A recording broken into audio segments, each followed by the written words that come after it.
Bonjour et bienvenue dans le Flash Info. Le vice-président de la République est à Londres depuis quelques jours pour représenter le président Alassane Ouattara à la cérémonie de couronnement du roi Charles III et de la reine consort Camilla. En marge de l'événement, Thiemokome Liakone a eu plusieurs autres activités donc à Londres. Il a échangé notamment avec Charles III, le successeur de la reine Elisabeth II, d'autres hautes personnalités et des opérateurs économiques. Depuis Londres, Viviane Aïma nous fera un point détaillé de ces activités. Le ministère de l'Intérieur et de la Sécurité renforce les dispositifs de sécurité à Yamoussoukro pour le bonheur de ses habitants. La capitale de Côte d'Ivoire étant en proie depuis quelque temps à une montée d'agression sur les populations. Ce week-end, le ministre y a fait le déplacement pour procéder au lancement de la phase 8 de l'opération Épervier spécial. Walter Amadou Ouattara, Zakaria Traoré. Il est 21h passé ce vendredi 5 mai. Nous sommes aux abords de l'espace Jean-Paul II. La question de la sécurité des populations et de leurs biens est d'actualité pour les chauffeurs de taxi et les passants. La semaine dernière, une femme quittait moi vers INP pour récemment même à Camille, un qui est mort comme ça. C'est pas pourquoi. Avant, dans un quartier, on pouvait se reconnaître facilement. Mais actuellement, là, quand la vie s'est réagit, les constructions viennent, c'est pas qui est qui, bon, comme ça. À partir de 22h, on ne sort plus. Même tout à l'heure, on s'en va, mais on n'est pas à l'aise, on n'est pas en sécurité parce que nous avons peur. Non, nous, on veut vraiment que dans la nuit, on renforce la sécurité, beaucoup de patrouilles, pour que nous aussi on puisse travailler sans crainte. Concernant la situation d'insécurité, le commandant du groupement des CRS mène des opérations.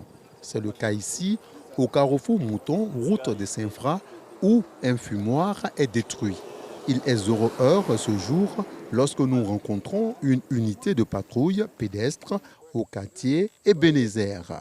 Les forces de défense et sécurité, notamment la police, sur le terrain, aux côtés de nos populations, pour qu'elles veillent quotidiennement à leurs occupations. Et en ce moment, nous avons une dizaine de fumoirs détruits, on va dire une cinquantaine interpellés au devant des acteurs des jugements compétentes. Et nous poursuivons cette mission.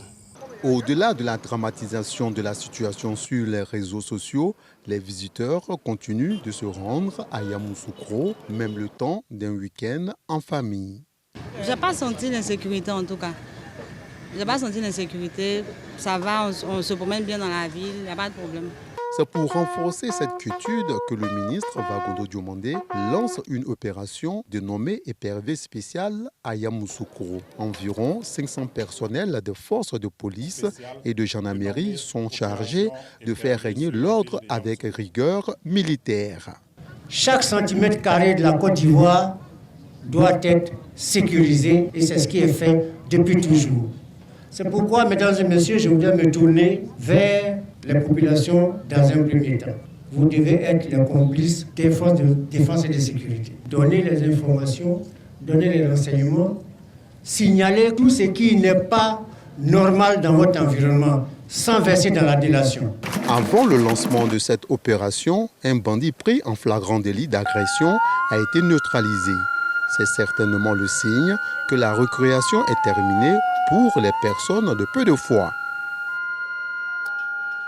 À Abidjan, on va se rendre au premier rendez-vous de la diplomatie économique qui s'est tenu cette semaine dans la commune de Cocody, une tribune de partage d'idées et de création d'opportunités de collaboration entre les opérateurs économiques de Côte d'Ivoire et ceux d'autres pays comme l'Allemagne qui en était l'invité spécial.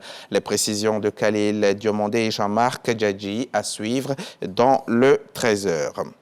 Au Soudan, sur le plan diplomatique, les initiatives des différents blocs se multiplient.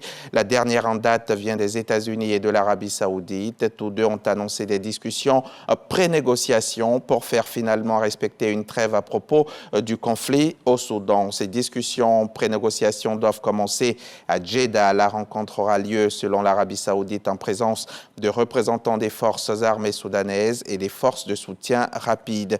Cette initiative saoudo-américaine vise à réduire les niveaux de tension malnutrition au Soudan. Selon l'ONU, entre 2 et 2,5 millions de personnes supplémentaires pourraient souffrir de malnutrition aiguë d'ici 6 mois si les combats continuent.